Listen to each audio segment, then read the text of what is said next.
Sebelum lanjut menonton jangan lupa subscribe.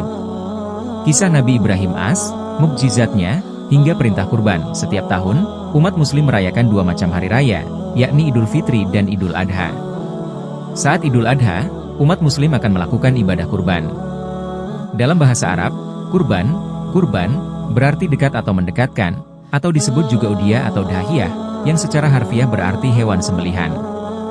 Sementara itu, ibadah kurban merupakan ibadah dengan melakukan penyembelihan hewan ternak untuk dipersembahkan kepada Allah Subhanahu wa Ta'ala. Kurban dilakukan pada bulan Zulhijjah pada penanggalan Islam, yakni pada tanggal 10, Idul Adha, serta 11, 12, dan 13, hari Tasyrik. Ibadah kurban saat Idul Adha identik dengan kisah Nabi Ibrahim dan Ismail. Dalam artikel ini, kita akan membahas secara lengkap tentang kisah Nabi Ibrahim AS. Yuk, simak bersama. Kehidupan awal Nabi Ibrahim AS. Nabi Ibrahim alaihissalam lahir dari seorang ayah yang bekerja sebagai pembuat patung berhala, yang pada saat itu dijadikan sebagai sesembahan. Terkait tempat kelahirannya, pendapat paling masyhur menyatakan bahwa Ibrahim lahir di Babilonia, tepatnya di kota Ur-Kasdim. Namun, ada juga pendapat yang mengatakan bahwa beliau lahir di sebuah dataran rendah di Damaskus. Ibrahim lahir di tengah masyarakat yang menyembah banyak dewa dan dewi. Pendapat lain menyebutkan bahwa kaum Ibrahim merupakan pemuja benda-benda langit, seperti matahari, bulan, dan bintang. Kemudian, patung-patung berhala tersebut digunakan sebagai perlambang benda-benda langit untuk melakukan ritual perjalanan dakwah Nabi Ibrahim AS. Seiring bertambahnya usia, Ibrahim pun mulai mencari tahu tentang Tuhan yang sebenarnya. Tuhan yang menciptakan langit dan bumi, matahari dan bulan, bintang-bintang, beserta segala makhluk di dunia. Beliau mengamati alam semesta dengan teliti dan mendapati bahwa semua ciptaan Allah Subhanahu wa Ta'ala bersifat fana dan berubah-ubah.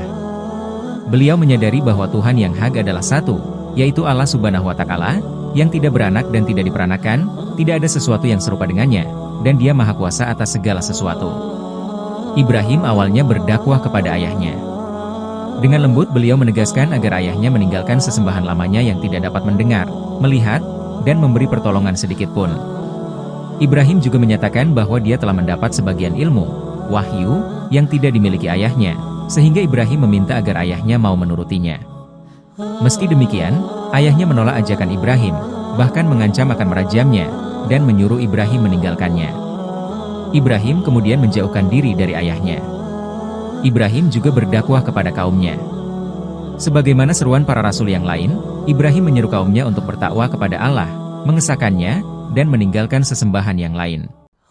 Ibrahim juga menegaskan bahwa sesembahan mereka tidak mampu memberi rezeki pada penyembahnya. Kaumnya menyatakan bahwa mereka melakukan penyembahan ini lantaran telah menjadi tradisi sejak leluhur mereka. Ibrahim kemudian bertekad untuk melakukan tipu daya pada berhala-berhala sembahan kaumnya saat mereka pergi. Sebagian berpendapat bahwa Ibrahim hanya mengatakan tekadnya dalam hati. Namun, ada juga yang berpendapat bahwa Ibrahim mengatakannya secara lisan dan hal itu didengar oleh sebagian kaumnya. Ibrahim lahir pada masa kekuasaan seorang raja zalim yang bernama Nimrod. Sebelum Ibrahim lahir, Raja Namrud disebutkan pernah melihat pertanda melalui bintang-bintang, bahwa akan ada seorang anak laki-laki yang lahir dan anak tersebut akan menghancurkan kekuasaan Raja Namrud beserta dengan patung-patung berhala yang disembah oleh kaumnya. Setelah berdiskusi dengan para penasihatnya, kemudian Raja Namrud mengeluarkan maklumat bahwa setiap bayi laki-laki yang lahir harus dibunuh. Kala itu, ibu Ibrahim tengah mengandung seorang anak laki-laki, yaitu Ibrahim. Namun, agar anaknya selamat dari kekejaman Raja Namrud, ibu Ibrahim kemudian pergi keluar kota saat mendekati waktu kelahiran dan melahirkan di sebuah gua. Ibu Ibrahim lalu meninggalkannya di sana dengan berat hati, dan Ibrahim yang masih bayi kemudian diasuh oleh malaikat Jibril. Di sana, Ibrahim disebutkan tumbuh dengan sangat cepat, bahkan bisa berjalan dan bicara saat baru berusia 20 hari. Ibrahim kemudian tumbuh menjadi seorang anak yang cerdas dan pandai. Beliau selalu bertanya-tanya tentang patung-patung berhala yang dibuat oleh ayahnya dan disembah oleh kaumnya. Beliau tidak percaya bahwa patung-patung tersebut dapat memberi manfaat atau mudarat kepada manusia. Beliau juga tidak percaya bahwa Raja Namrud adalah Tuhan, karena Raja Namrud hanyalah seorang manusia biasa. Kisah Nabi Ibrahim menghancurkan berhala.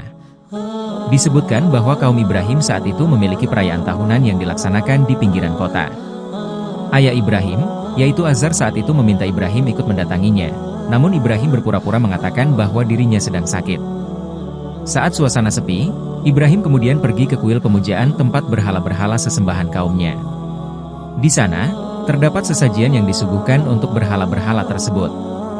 Ibrahim kemudian mendatangi berhala-berhala tersebut dan bertanya pada mereka sebagai sindiran, "Mengapa kamu tidak makan? Mengapa kamu tidak menjawab?" Setelahnya, Ibrahim menghancurkan semua berhala-berhala yang ada di sana dengan kapak kecuali berhala yang terbesar. Ibrahim kemudian meletakkan kapaknya di tangan berhala terbesar yang masih utuh tersebut untuk memberi kesan bahwa berhala induk tersebut cemburu dengan berhala-berhala kecil yang dianggap tidak pantas disembah bersamanya. Saat penduduk kembali, mereka terkejut ketika melihat keadaan berhala-berhala tersebut dan bertanya-tanya mengenai jati diri pelakunya. Sebagian penduduk kemudian mengatakan bahwa Ibrahim dikenal suka mencela sesembahan mereka. Ibrahim kemudian ditanya, apakah kamu yang melakukan perbuatan ini terhadap Tuhan-Tuhan kami, Ibrahim?" Ibrahim kemudian membalas, sebenarnya patung yang besar itulah yang melakukannya. Maka tanyakanlah kepada berhala itu jika dia dapat berbicara. Setelahnya, mereka membalas, engkau, Ibrahim, pasti tahu bahwa berhala-berhala itu tidak dapat berbicara.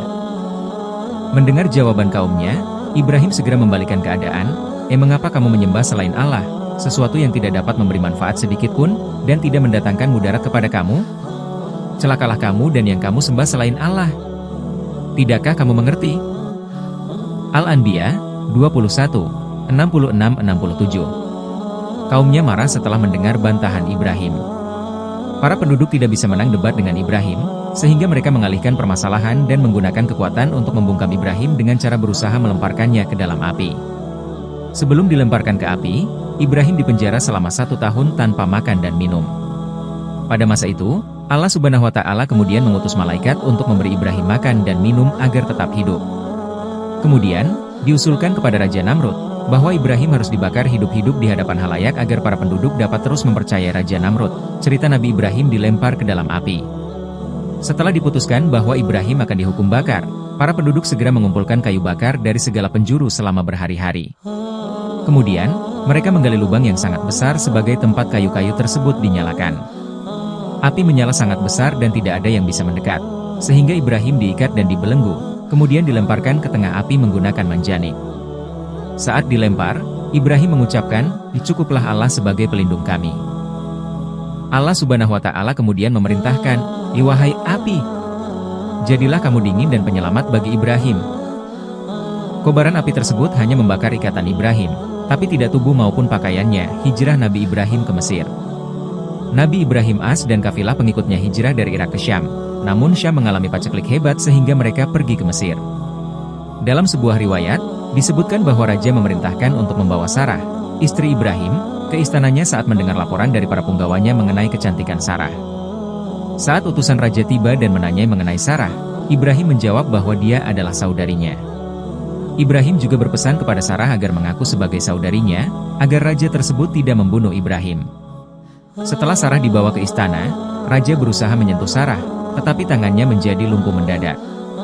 Raja memohon agar Sarah berdoa pada Allah Subhanahu wa Ta'ala untuk menyembuhkannya, dan Sarah melakukannya. Setelah tangannya pulih, raja kembali mengulangi perbuatannya, tetapi dia mengalami kelumpuhan yang lebih berat dari sebelumnya. Raja kembali meminta Sarah mendoakannya, dan berjanji tidak akan mengganggunya lagi. Setelahnya, raja memerintahkan agar Sarah dipulangkan kepada Ibrahim. Sarah juga diberi budak perempuan bernama Hajar sebagai hadiah. Kelahiran Nabi Ismail As. Dikisahkan Ibrahim dan Sarah kemudian kembali ke Syam. Setelah sekian tahun tinggal di sana, mereka tidak juga memiliki keturunan. Sarah kemudian memberikan Hajar sebagai selir atau menjadi istri Ibrahim lantaran dia sudah yakin tidak akan memiliki anak. Namun, setelah mengandung, Hajar menjadi merasa lebih mulia dari Sarah. Hal ini membuat Sarah marah, sehingga dia memberi hukuman yang berat kepada Hajar. Hajar kemudian melarikan diri, tetapi dia didatangi malaikat yang menyuruhnya untuk kembali sembari menenangkannya bahwa Allah Subhanahu wa Ta'ala akan memperbanyak keturunannya sampai tak bisa dihitung. Malaikat juga menyuruhnya untuk memberikan anaknya dengan nama Ismail karena Allah Subhanahu wa Ta'ala mendengar penindasan atas Hajar. Disebutkan bahwa Ismail lahir pada saat Ibrahim berusia 86 tahun. Perintah penyembelihan Nabi Ismail As. Dalam surah Asy-Syaffat, disebutkan bahwa dalam mimpi, Ibrahim melihat dirinya menyembelih putranya dan hal ini ditafsirkan sebagai wahyu. Ibrahim bertanya pada anaknya, "Wahai anakku, sesungguhnya aku melihat dalam mimpi bahwa aku menyembelihmu." Maka pikirkanlah pendapatmu. Anaknya menjawab, wahai bapakku, kerjakanlah yang diperintahkan kepadamu. Insya Allah engkau mendapatiku termasuk orang-orang yang sabar. Maka, keduanya kemudian melaksanakan mimpi tersebut. Saat Ibrahim membaringkan putranya tersebut dan siap menyembelihnya, ada sebuah suara menyeru, "Hai Ibrahim, sesungguhnya kamu telah membenarkan mimpi itu." Kemudian putranya tersebut diganti dengan seekor domba jantan yang besar. Kisah perintah penyembelihan Nabi Ismail AS ini pun menjadi percontohan bagi tindakan keikhlasan dan kepatuhan terhadap Allah Subhanahu wa Ta'ala, karena sang anak sepenuhnya sadar akan upaya Ibrahim untuk mengorbankannya namun tetap menyetujuinya. Persetujuannya ini pun menjadi keteladanan terkait penyerahan diri pada kehendak Allah Subhanahu wa Ta'ala yang merupakan karakteristik penting dalam Islam. Kisah perintah penyembelihan inilah yang kemudian melatar belakangi dilakukannya ibadah kurban oleh umat muslim setiap tahunnya pada saat Idul Adha. Wafatnya Nabi Ibrahim AS. Nabi Ibrahim AS wafat pada usia 175 tahun di Palestina. Beliau dimakamkan di samping makam istrinya, Sarah, yang terletak di Gua Mahpelah di Hebron. Beliau meninggalkan keturunan mulia dari anak-anaknya yaitu Ismail dan Ishak, yang kemudian menjadi nenek moyang para nabi dan rasul setelahnya. Di antara keturunan beliau adalah Nabi Musa AS, Nabi Daud AS, Nabi Sulaiman AS, Nabi Isa AS, dan Nabi Muhammad SAW. Macam-macam mukjizat Nabi Ibrahim AS. Semasa hidupnya, Nabi Ibrahim AS mendapatkan beberapa mukjizat dari Allah Subhanahu wa Ta'ala. Mukjizat Nabi Ibrahim AS, di antaranya: 1. Tubuhnya tidak hangus terbakar api. Seperti yang sudah dikisahkan di atas, Ibrahim tidak hangus terbakar api saat Raja Namrud beserta kaumnya berusaha membakar hidup-hidup Ibrahim karena telah menghancurkan berhala-berhala mereka.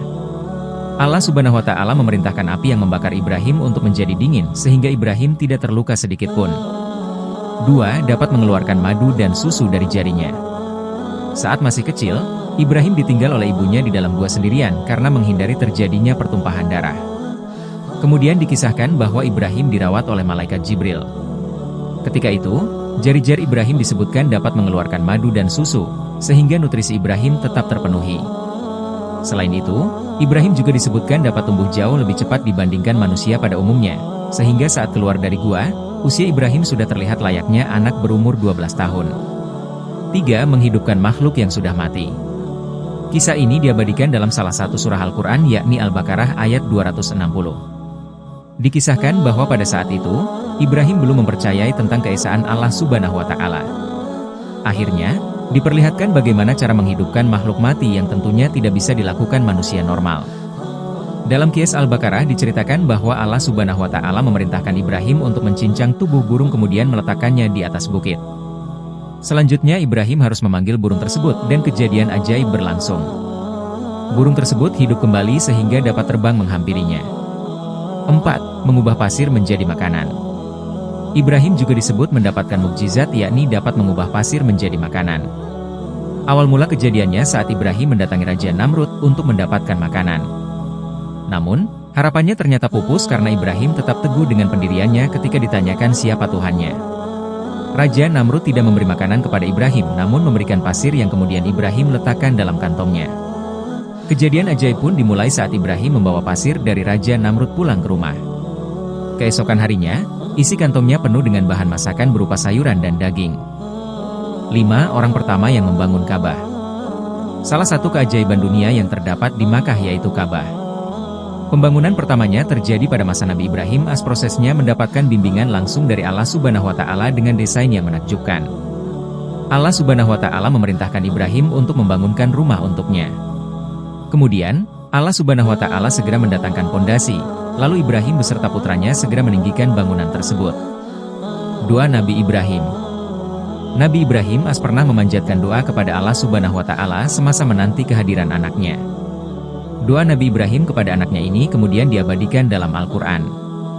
Semasa hidupnya, Nabi Ibrahim diberikan ujian oleh Allah Subhanahu wa Ta'ala dengan kesulitan mendapatkan keturunan. Dikisahkan bahwa Nabi Ibrahim dan Sarah, istrinya, sudah lama mendambakan kehadiran seorang buah hati.